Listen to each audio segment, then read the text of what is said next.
The marble corridors of the United Nations building in New York had never witnessed anything like what 12-year-old Alex Chen was about to uncover. While his father, Ambassador James Chen, attended high-level diplomatic meetings, Alex sat quietly in waiting areas, his extraordinary gift for languages allowing him to understand conversations that weren't meant for foreign ears. When he overheard whispered discussions in 4 different languages about a planned assassination attempt on a world leader, Alex's multilingual abilities would prove that sometimes the most critical intelligence comes from the most overlooked observers. Before we get to this wonderful story, please subscribe to the channel and turn on notifications. Now, let's get back to the story. Alex Chen had been collecting languages the way other 12-year-olds collected trading cards or video games. Born into the diplomatic world when his father James was appointed to his first embassy posting in Beijing, Alex had spent his entire life moving between countries, absorbing cultures and linguistic patterns with the effortless fluency that only comes from total childhood immersion. "Guten Morgen, Alex," called Dr. Muller, the German cultural attaché, as Alex walked through the UN building's main lobby with his father. "Wie geht es dir heute?" "Mir geht es gut, danke," Alex replied without hesitation, automatically switching to perfect German. "Sind Sie heute bei der Friedenskonferenz?" Dr. Muller smiled with surprise at Alex's sophisticated vocabulary. Most 12-year-olds couldn't discuss peace conferences in their native language, let alone in fluent German with proper diplomatic terminology. "Your son never ceases to amaze me," Dr. Muller told Ambassador Chen in English. "His language acquisition is extraordinary." James Chen nodded with paternal pride, though he sometimes worried about Alex's intellectual precocity and its social implications. Alex has always been gifted with languages. Living in 7 different countries before age 12 has given him opportunities most adults never experience. What James didn't fully appreciate was that Alex's linguistic abilities had evolved far beyond casual conversational fluency. The boy's mind naturally absorbed not just vocabulary and grammar, but cultural nuances, regional dialects, and even the subtle linguistic patterns that revealed when people were being deceptive or discussing sensitive subjects. The current assignment at the United Nations represented the pinnacle of James Chen's diplomatic career. As the U.S. ambassador to the UN, he was coordinating the most significant international peace summit in decades, bringing together world leaders from 12 nations to address escalating conflicts in Eastern Europe and the Middle East. The stakes couldn't have been higher. Success could prevent wars that might cost millions of lives, while failure could destabilize entire regions. "Alex, you'll need to entertain yourself quietly today," James instructed his son as they entered the restricted diplomatic floors of the UN building. "This peace summit is critically important, and I can't have any distractions." "I understand, Dad," Alex replied, settling into a comfortable chair in the waiting area outside the main conference rooms. "I brought my linguistics textbook and some homework." What Alex didn't mention was that his homework included analyzing diplomatic correspondence patterns and studying the historical effectiveness of international peace negotiations. While other 12-year-olds were reading young adult novels, Alex absorbed academic papers on conflict resolution and international law with the same enthusiasm his peers reserved for adventure stories. The Peace Summit brought together a diverse collection of international figures, each accompanied by security details, cultural attachés, and translation staff. Alex found himself in a unique position to observe the complex web of relationships, alliances, and tensions that shaped global diplomacy. More importantly, his presence as just the ambassador's kid made him virtually invisible to adults engaged in serious political discussions. "The Russian delegation seems particularly tense today," Alex overheard one British diplomat whisper to another as they passed through the waiting area. "Ambassador Volkov keeps checking his phone and speaking in hushed tones with his security detail." Alex's ears perked up at the mention of tension within the Russian delegation. His father had briefed him on the basic dynamics of the summit, explaining that success depended on delicate negotiations between traditional adversaries who were attempting to find common ground despite decades of mistrust. As the morning progressed, Alex began noticing patterns in the conversations swirling around him. While most diplomats conducted their official business in English or through interpreters, their private conversations often reverted to their native languages, conversations they assumed would be private in the international environment of the UN building. During a coffee break, Alex overheard two men speaking rapid Russian near the water fountain. His years living in Moscow with his father had made him fluent in the language, and what he heard made his stomach clench with worry. "Final preparations are confirmed for this afternoon," one man was saying in Russian. "The target will be most vulnerable during the photo session with all the world leaders." "Security screening won't detect our method," the second man replied. "By the time anyone realizes what's happening, it will be too late to prevent the outcome." Alex's pulse quickened. The conversation was clearly about some kind of planned attack, but the men were speaking in code words and euphemisms that made the specific details unclear. He pulled out his notebook and began casually sketching, while actually recording the conversation fragments he was overhearing. 20 minutes later, Alex encountered another troubling conversation, this time in Arabic between two members of what appeared to be a Middle Eastern diplomatic security detail. Alex's time in Jordan and Egypt had given him strong Arabic language skills, and once again, he heard references to timing, targets, and successful completion of some unspecified mission. "The diversion will draw security attention to the east entrance," one man was saying in Arabic.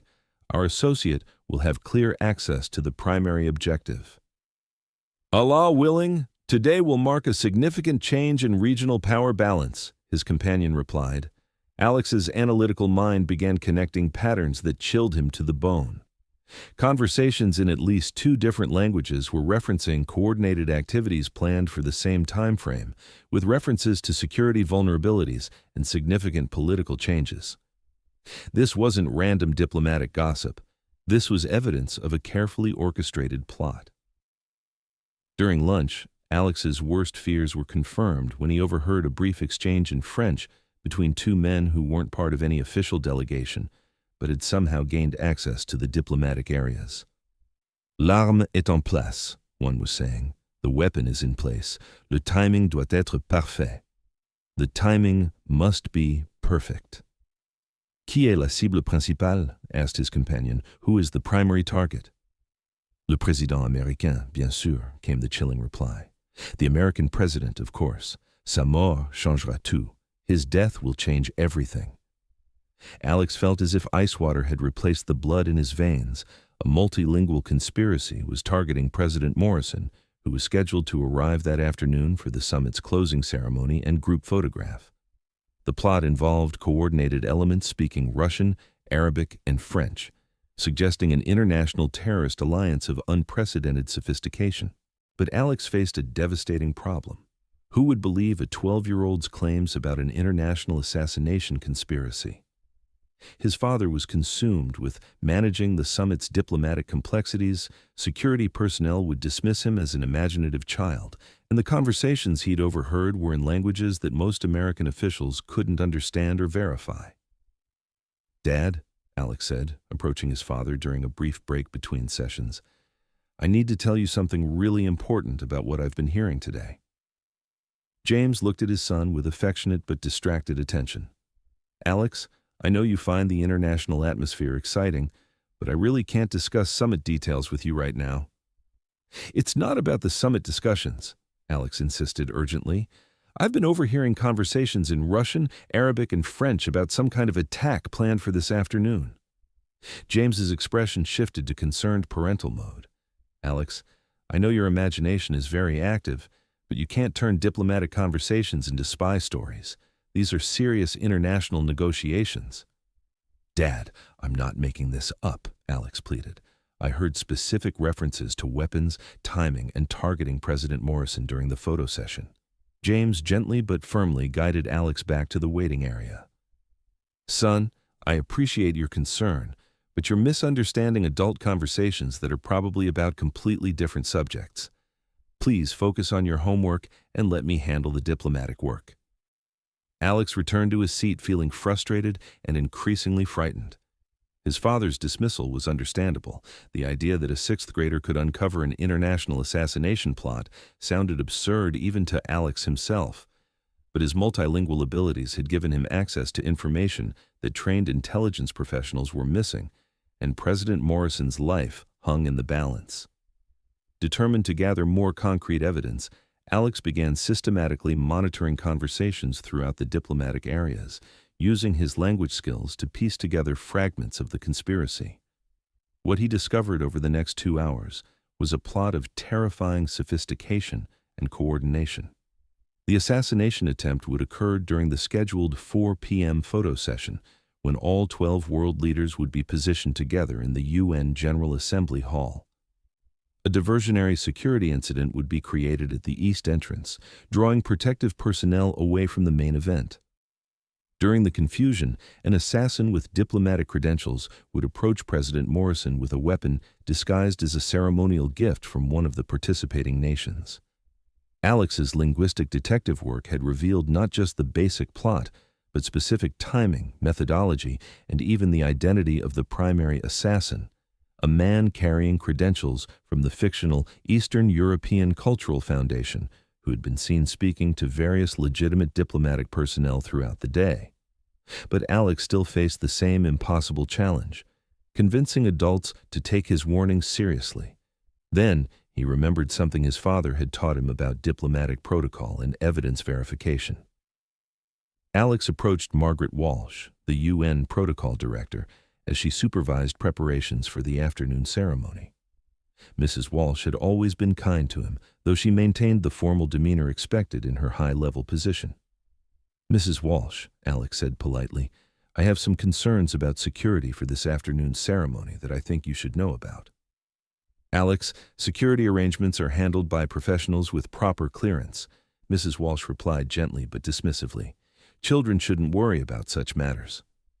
"Ma'am, I speak 7 languages fluently," Alex continued with unusual persistence. "I've been overhearing conversations today that I don't think the security professionals know about, because they're happening in foreign languages." Mrs. Walsh paused, studying Alex's serious expression. She had known the boy for several months and had been impressed by his intellectual maturity and linguistic abilities. "What exactly did you hear?" she asked, her tone shifting to professional attention. For the next 10 minutes, Alex provided a detailed briefing that demonstrated analytical capabilities far beyond his 12 years. He presented his evidence in multiple languages, provided specific quotes from the conversations he'd monitored, and outlined the assassination plot with precision that impressed and alarmed Mrs. Walsh. "Alex, if what you're telling me is accurate, this represents an imminent threat to multiple world leaders," Mrs. Walsh said, reaching for her secure communication device. "I need to report this immediately to the Secret Service and UN security." The response was swift and comprehensive.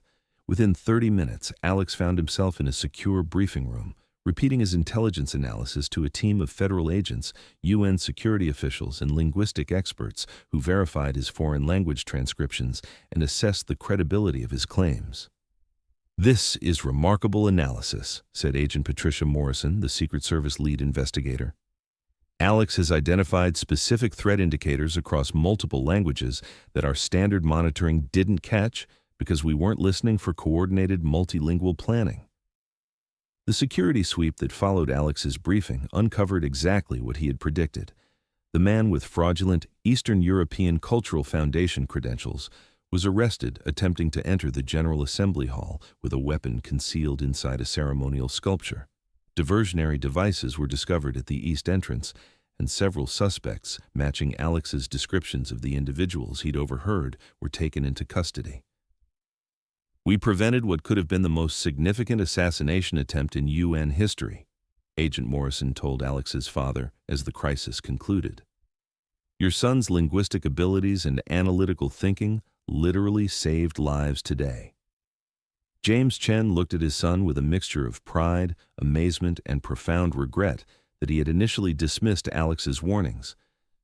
"I'm sorry I didn't listen to you immediately," he said, embracing Alex tightly. "I underestimated both your abilities and your judgment." The afternoon ceremony proceeded safely with enhanced security measures, but Alex had become the focus of international attention as news of his role in preventing the assassination spread throughout the diplomatic community. You realize that Alex's linguistic gifts and analytical capabilities are extraordinary even by adult standards, Dr. Sarah Linguist, a UN language specialist, told James. His ability to synthesize information across multiple languages and cultural contexts is unprecedented for someone his age. But the most significant outcome wasn't Alex's newfound fame. It was the recognition that his unique background and abilities represented a valuable resource for international security and diplomacy. "We'd like to discuss establishing a formal consulting arrangement with Alex," Agent Morrison explained to James, obviously structured around his education and development, but his linguistic surveillance capabilities could be invaluable for preventing future international incidents. 6 months later, Alex Chen had become the youngest consultant in the history of the Department of Homeland Security, working part-time while continuing his education to help identify multilingual security threats that escape traditional monitoring systems.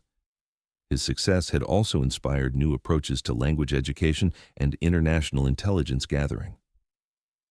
"Alex changed how we think about information security in diplomatic environments," explained Dr. Martinez, the UN's new director of multilingual intelligence. His case demonstrated that some of our most critical vulnerabilities were linguistic and cultural rather than technological. Alex's story spread throughout the international diplomatic community, inspiring other multilingual children to recognize that their language abilities could contribute to peace and security. But for Alex himself, the most important lesson was simpler, that his lifetime of moving between countries and cultures had given him not just linguistic fluency, but a unique perspective on how people communicated across cultural boundaries. "I never thought my language skills were anything special," Alex told a gathering of young diplomats a year later. "But I learned that understanding what people are really saying, not just the words they use, but the meanings behind them, can be the difference between peace and violence." James Chen watched his son address the international audience and marveled at how Alex's multicultural upbringing had prepared him for challenges that no one could have anticipated. The boy, who had been dismissed as just the ambassador's kid, had proven that extraordinary capabilities could emerge from unconventional experiences. The UN installed a plaque in the General Assembly Hall commemorating the prevented assassination, but Alex's proudest achievement was the multilingual peace education program he had helped establish for other diplomatic children. His experience had shown that growing up between cultures and languages wasn't a disadvantage to be overcome, but a strength that could contribute to global security and understanding.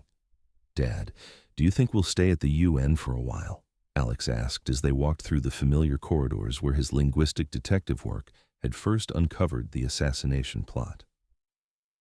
"I think we'll stay as long as the world needs bridge builders like you," James replied, recognizing that his son had found not just a calling, but a way to use his unique gifts in service of international peace.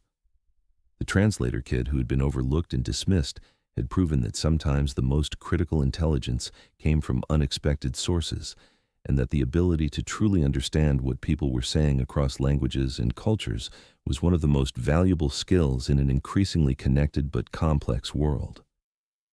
Alex Chen continued his education while serving as a linguistic consultant, but more importantly, he had established a model for how multilingual abilities could contribute to global security and diplomacy. His story became a reminder that in an interconnected world, the ability to understand and communicate across cultures wasn't just an academic skill. It was a tool for preventing conflicts and saving lives. Thank you very much for listening. Please let us know what you think of this story in the comments. Don't forget to like the video and subscribe to the channel. Turn on notifications so you don't miss any other videos.